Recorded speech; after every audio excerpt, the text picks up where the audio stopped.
Hello everyone and welcome back to another video. So a video that I'm really excited to share with you all today with the aim of giving you guys a new approach for your cross-stepping practice.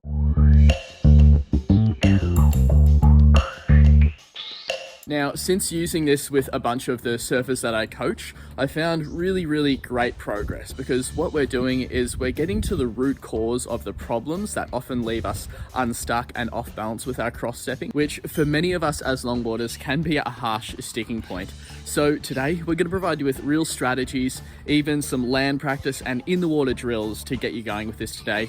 This will help, so let's get stuck into it. And really quickly, for those who are new here, my name's Considine and I'm a longboard enthusiast, competitor, coach, and I'm here to share my learnings and experiences like this one today with you all. So if you do find the video useful and if you enjoy it, please feel free to subscribe. And if you know anyone else who might enjoy it as well and find it useful, feel free to share it with them. But let's get into the video.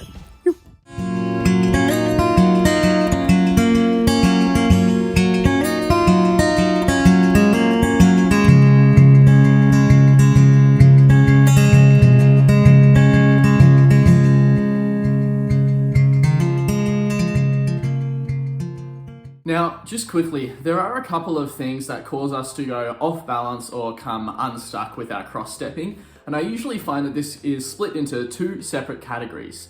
Now, the first one is where we don't commit our weight forwards, and so what happens is we actually hesitate by leaning backwards. So you can imagine if we've got our initial stance and then we begin to step that first foot over, this other foot here, this is where we keep our weight. And this will inadvertently lead to us leaning backwards, which I call there's a trifecta of problems that happens here, where we lean backwards, we stay really stiff and tall with the legs, and then we actually develop a really small step as well. All three of these things do cause us to become off balance, and it's something that I do see time and time again. So we've got to make sure that we can correct and rectify this. The other one is the inability to confidently lean and commit our weight onto the leading foot when we're cross-stepping. So again, that problem of leaning backwards. But what happens in this instance is we do lean forwards, but we can't commit weight onto the foot that's cross-stepping over, and therefore we develop a skip. So we'll go really quickly to get ourselves back into that really stable, balanced position. This isn't very conducive for a smooth cross step or being able to nicely refine and affect our spacing the way that we need to as well. It's kind of a all or nothing approach, which might work in some instances, but it certainly won't be smooth and it won't be what delivers a really standard and reproducible approach down the line. So one of the key things that I like to do when teaching people to cross step is to not hide and run from this position, but we've got to face it head on. Now, as you might have gathered here, the culprit or the thing that we often avoid and try to run away from is this cross step position. So we feel very off balance. It's a very unnatural and sort of a counterintuitive position to be in. So that's why we rush past it or we hesitate in getting into it.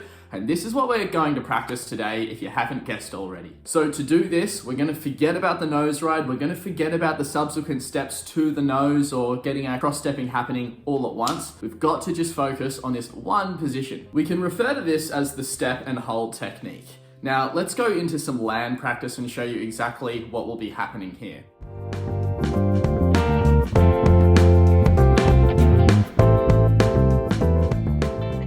So, from our fundamental surfer's position, we'll usually be starting from the tail when we're cross-stepping forwards, and this is a great starting point because it means that we'll be coming into the most balanced position on the board, whereas if we're starting in the middle and then cross-stepping to the nose, things just get more and more unsteady.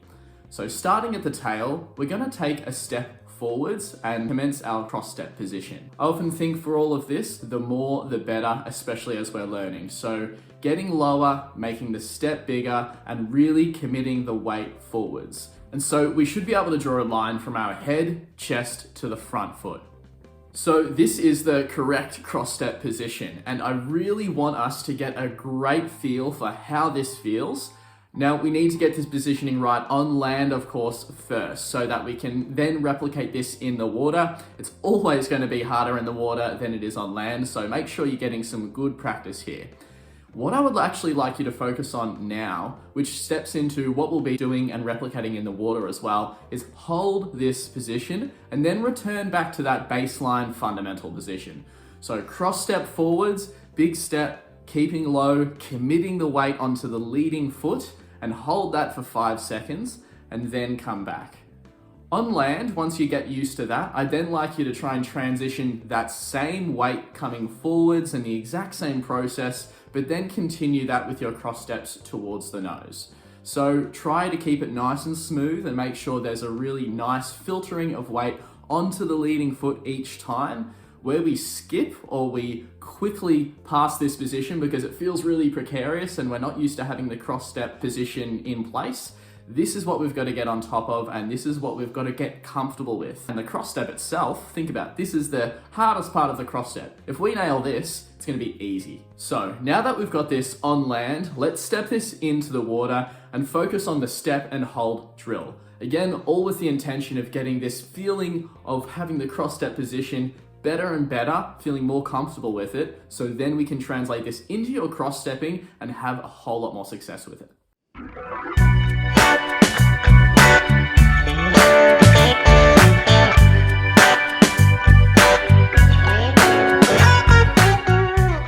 The step and hold method will be pretty similar to what we've just done on land, but now we're going to implement it in the water.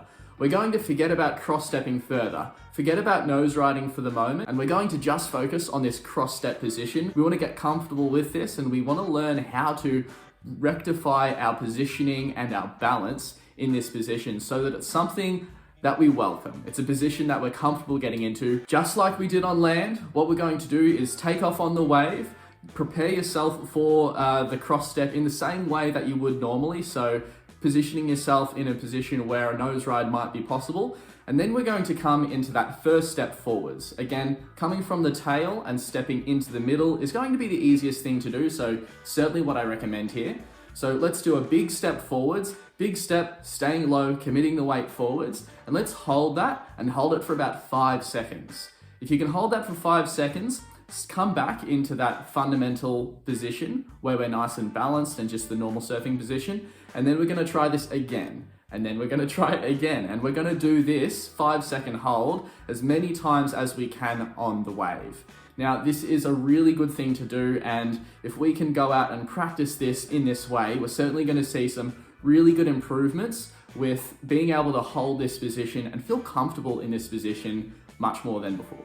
Now, another thing that I wanted to just mention briefly is for surfers, a lot of the time when we think about practice, we probably don't practice it in the same way as some other sports. Say for tennis players, they'll practice their serve many times over and over again, and that's all they'll practice for that session potentially. This goes for other sports as well, but with surfing, we've got great waves out there and we don't want to mess those waves up and we want to have a lot of fun. And so quite often our practice, if we really do any meaningful practice at all, is very interrupted. Now, what I'd like you guys to do a little bit of, if possible, and this doesn't mean that we need to focus on this every session or ruin our surfs or have less fun or anything like that.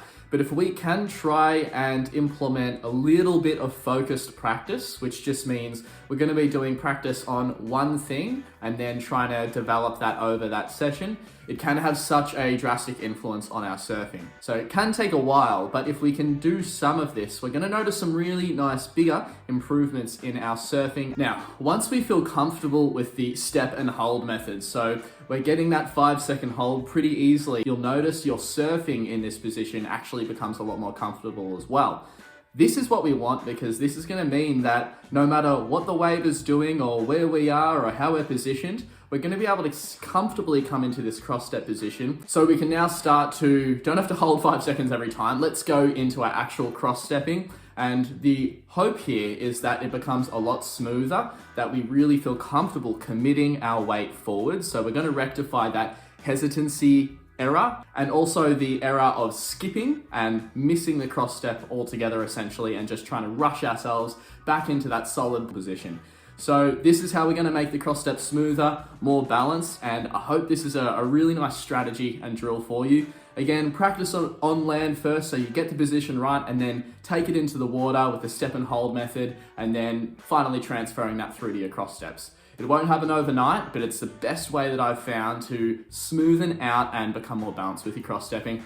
So I hope that helps. If you guys have any questions on that, please feel free to leave that in the description. I'd like to have a chat about what's working, what's not working, and everything like that with you.